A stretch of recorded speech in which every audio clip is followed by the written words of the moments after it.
bliss in your soul. Come Monday, it'll be alright. Come Monday, I'll be holding you tight. I spent 4 lonely days in a brown LA haze, and I just want you back by my side. Welcome back, 1035. Tom just left the studio. We're talking Father Daniels and Senior Warden? Almonroeder. Oh, dang it. I did this to you last time, too, and I saw you just a couple of weeks. I feel like I just talked to you. Did I? At the North Alton Godfrey meeting? No. Oh. No. Man, it's been a long couple of days. This nicotine withdrawal is just kicking my butt and taking my name, but I did talk to Father Daniels. This is the first time. This is you're new into town about a year now? So I've only been at the church since end of May, beginning of June. I've been officially living in East Alton since March. So Really cool. Well, how's your time in town? How's your time been? good, really good. I like being here. I've really enjoyed the community. I've really enjoyed just being here. It's funny. I didn't know really anything about Alton before coming this way, and it's one of those truly hidden gems that I'm glad that I now live and work in. So how'd you find your place here? What led up to the moment that we're in now?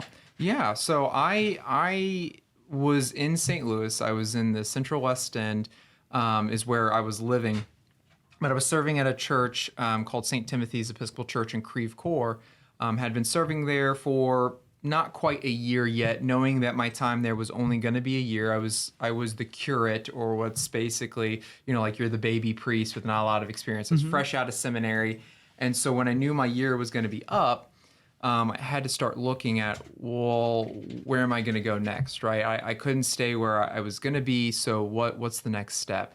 And so I had to have, intentional discernment, conversations with God, praying on it, and, conversations with my wife, and really think of where we're going to go next. And one of the things that was brought up to me, or what I saw, was the Episcopal Parish of Alton.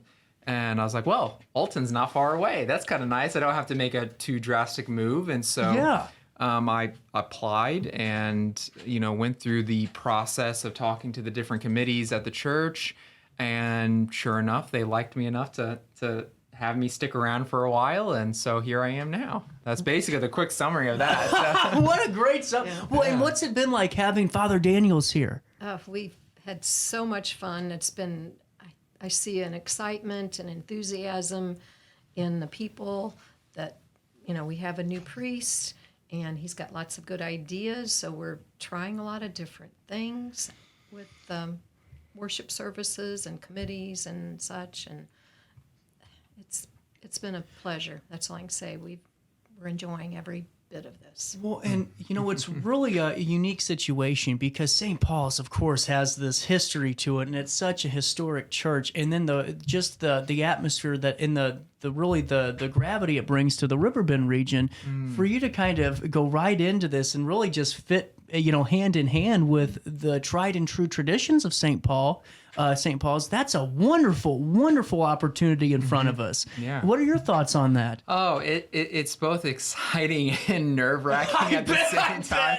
The building, I mean, St. Paul's alone, so there's St. Paul's and Trinity Chapel. Trinity Chapel's pretty small, but St. Paul's is quite large. And so as I walk through the building, I walk through the sanctuary or the education wing, I'm just, amazed and excited and energized at everything that is part of my care, under my care, all the people I have to care for. But it's also very nerve-wracking. It's very exciting, but also like, oh my gosh, like this is a lot of responsibility.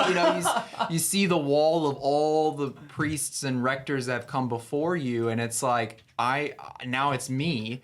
And all these people have come before me, and am I going to continue the good tradition? Am I going to continue the good work here? Am I going to be the one who makes it or breaks it? Hopefully not, but it's been really good and exciting. I wanted to ask you about that because that's a lot of, even though we're talking about it, we're a little bit, joyful today in studio and lively, it's still got to be a little bit nerve-wracking. What were some of those prayers? Maybe what were some of those conversations that you've had with yourself and, with the man upstairs about that opportunity? Because that you hit it right on the head there. Yeah, well, I mean, certainly applying and certainly going through the process for this church and knowing, even just a small bit of its history before coming here, it was intimidating, and even to a degree, I had been told by a colleague, I think they're looking for someone with a bit more experience. At this point, I only have a little over a year and a half of experience, and so.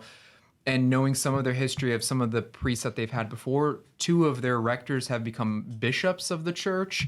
So that in of itself is intimidating, of like, there must have been such a great line of people who have come before me. How could I ever fill those shoes, or how could I ever get anywhere close?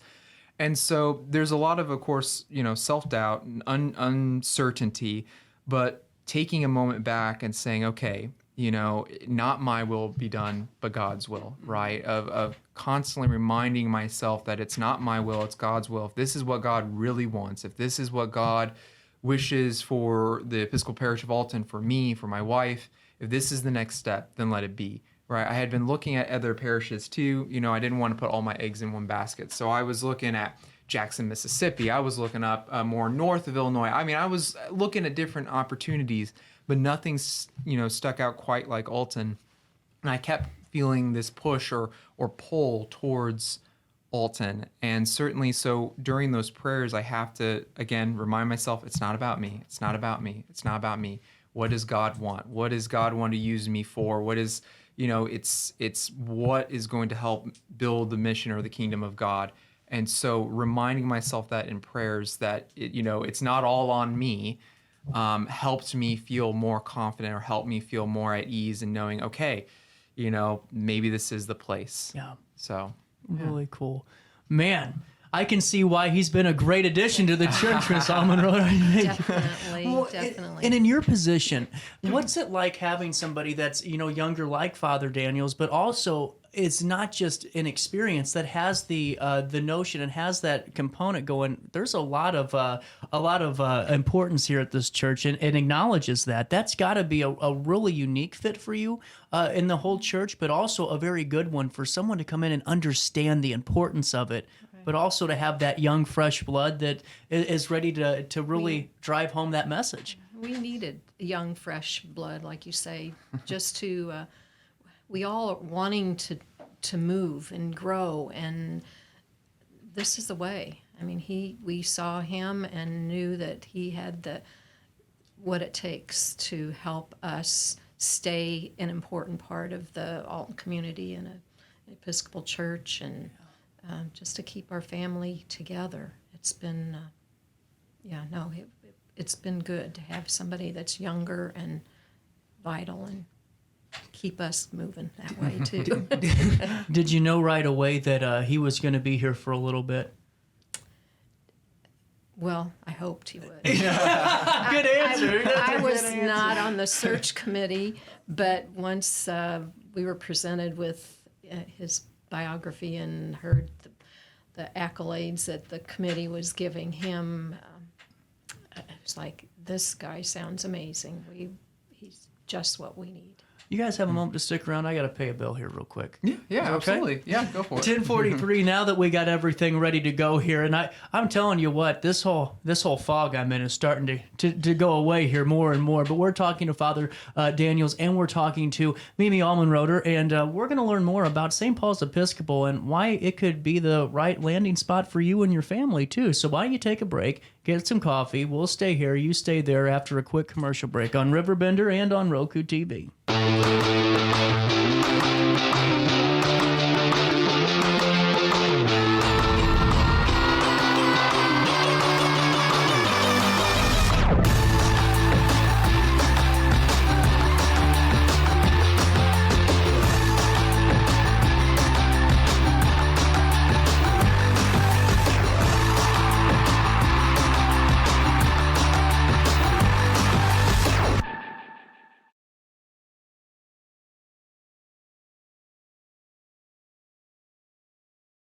Since 1993, Sparks Junk Removal is always adapting to the needs of our clients. That is why we now offer weekly trash pickup for selected areas. Plus, we offer driveway-safe rubber-tired dumpster rental. Give us a call today at 618-781-1407 or visit us at sparksjunkremoval.net. Macias Insurance Agency, providing quality products with extremely competitive prices. As an independent provider, we source multiple companies to offer the best rates possible, covering auto, home, business, and life insurance. Our goal is to provide quality service that meets and exceeds customer expectations. You can rest easy knowing the Macias team is working round the clock to ensure that both you and the most important parts of your life are covered. Our qualified professionals make the insurance process easy so you can live carefree and focus on what matters most. Visit MaciasInsuranceAgency.com today to find out what our team can do for you. Not sure if you've noticed, but those advertised prices from the other dealers are just a bunch of blah, blah, blah. At Roberts Motors, the advertised price is the price you pay.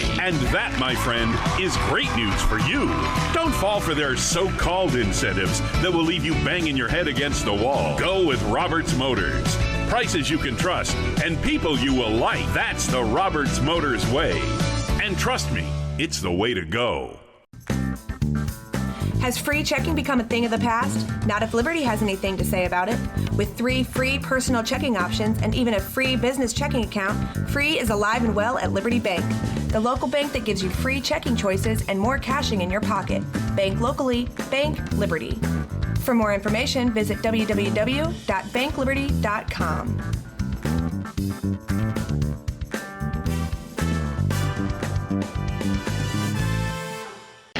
RiverBender Radio has built 3 great new stations just for you in the Riverbend. The Eagle, the Riverbend's classic rock station. The Bridge, hit music for the Riverbend. And The River, today's country, and all your favorites. Check them out today at RiverBender.com. Welcome back to our daily show. Here's CJ.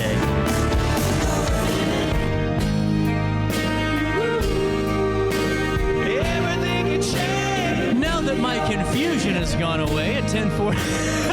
Welcome back.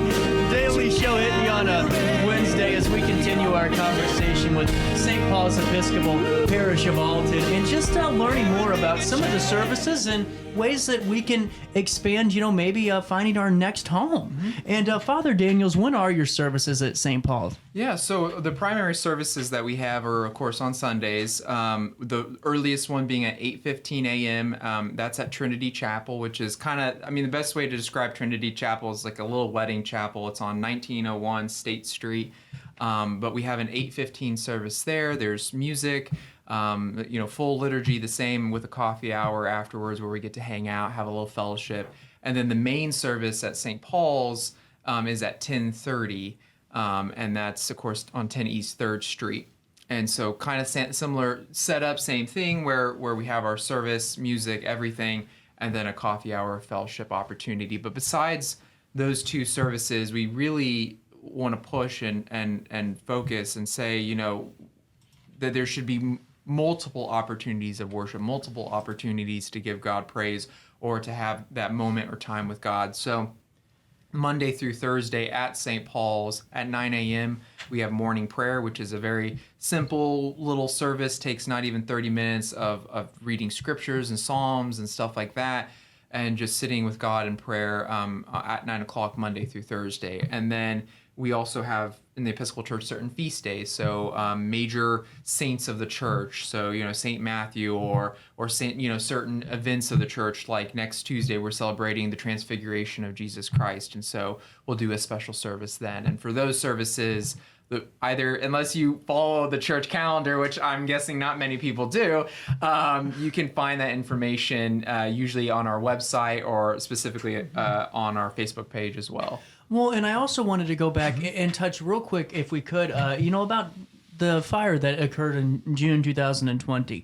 And, whenever you have not just a kitchen fire, but a very major, blaze happen, what's it been like for the church overall the last couple of years, knowing that, from June 2020, when things were a little bit darker in the darkest, almost darkest of times for the history of the church, to where we're at now.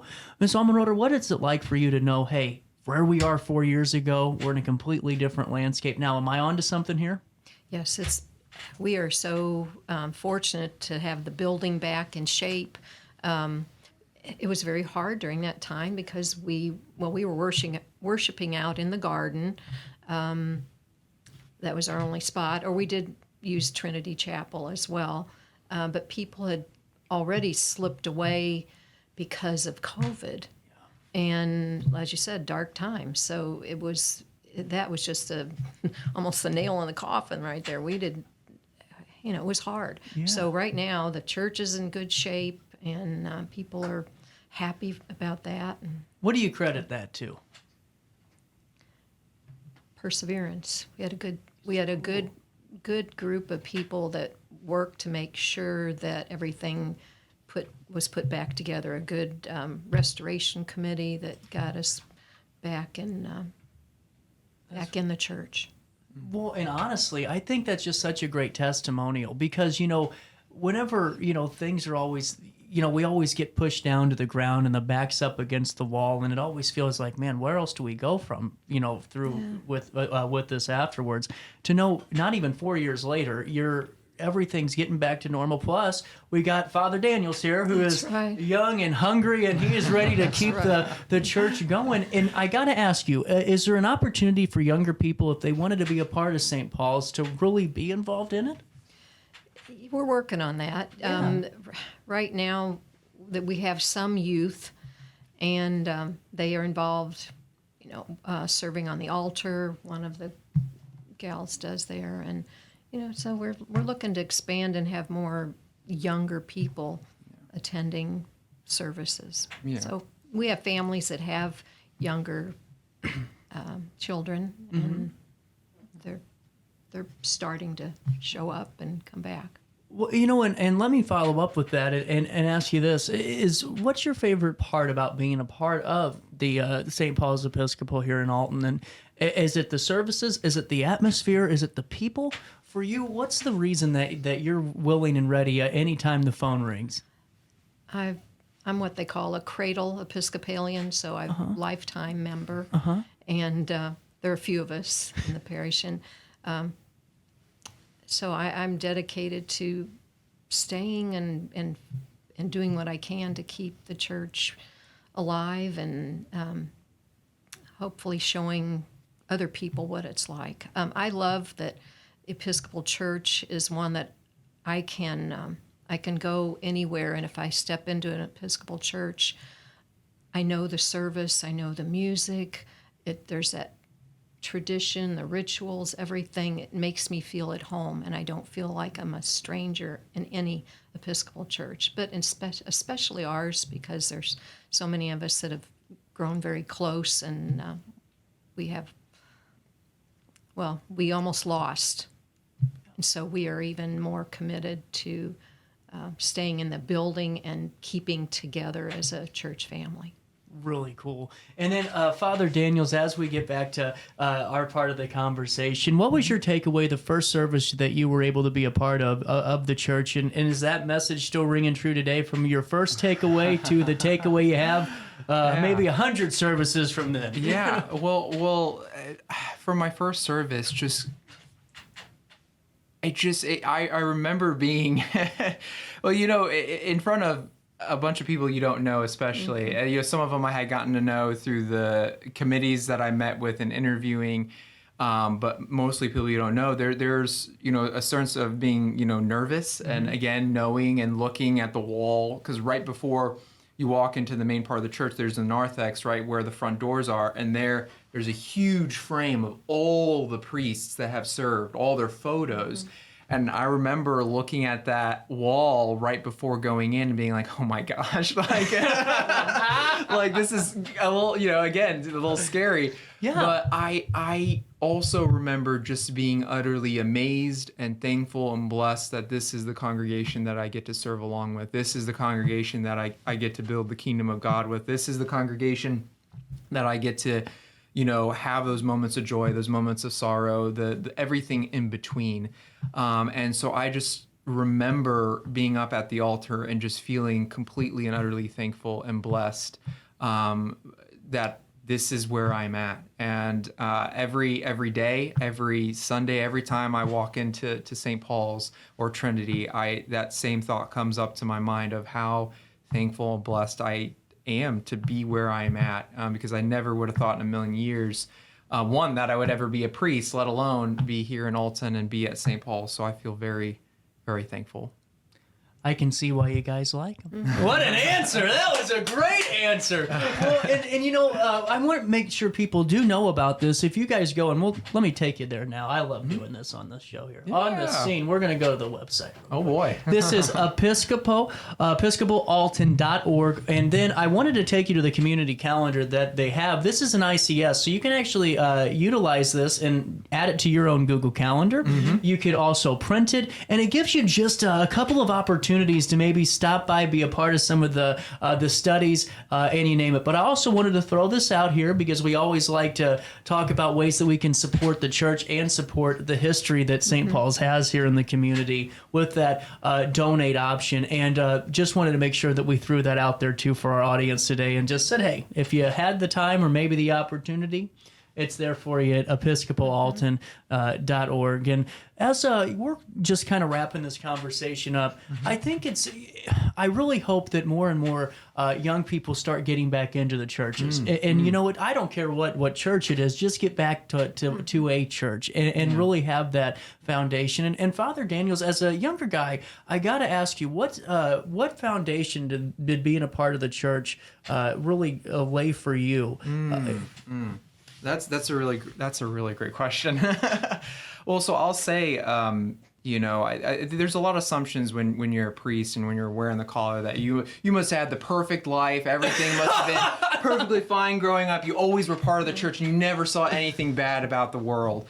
But that certainly wasn't true. I had, good parents and I had a pretty good upbringing, but I faced my fair share of challenges and rough parts and the patchiness with certain family and really a struggle with even my own relationship with my father. And so I at one point in time left the church altogether. Wow. I stopped, I think I still believed, but I just kind of felt defeated and given up by all the frustration and the pain that I was seeing within my own life and those that I loved and cared for. But eventually I found my way back. And a lot of that has to do with the foundation that the church provides, with the foundation that God provides as this source of comfort and love and sustainability and stability that you can't find anywhere else. Because that entire time I had walked away, there was always this void that I was trying to fill with pretty much everything and anything else. And nothing matched up to God. Nothing matched up to that constant stability that God gave for me. And knowing that, I might have given up on God, but God never for a second gave up on me. And that took me a long time to figure that out. And so for a lot of folks, I would say that, for the Episcopal Church especially, the rich tradition, the rich worship, the opportunity for deep study, for reasoning, for asking questions that were open for people asking all the questions you could ever, imagine, that this is an environment where we really want you to grow in your faith. And to do that, we want to give you as many opportunities and options and to give you, a worship of prayers that have been prayed for hundreds and hundreds of years. Those all combined together give a wonderful experience and picture of the Episcopal Church, of Christianity, of a deeper understanding of God. And it's wonderful. And so I encourage anyone, check us out once, twice. I mean, however often. Three times come on by 3 times, it takes a chance, but we always encourage new visitors. We always encourage people coming to visit. And especially me, if you just want to come and talk or get a coffee, I'm always open to just sitting there. Let's talk theology. Let's talk about God. Let's just talk about life, whatever it is. So really cool. Really cool. Father Daniels, it was great to talk with you. And then I got to get this right now that I botched the open of this. Hold on. Senior Warden Almonroeder. Yeah. Did I do it? You did. Oh, hell yeah. We're out of time today, and I did it on a good note. Oh, we're rocking and rolling, and we're going to link everything on a write-up on RiverBender.com, but go to Episcopal-Alton.org to follow along. Great talking to both of you today. Thank Good you. to see you for 2 hours. Until tomorrow, just try your best to stay out of jail.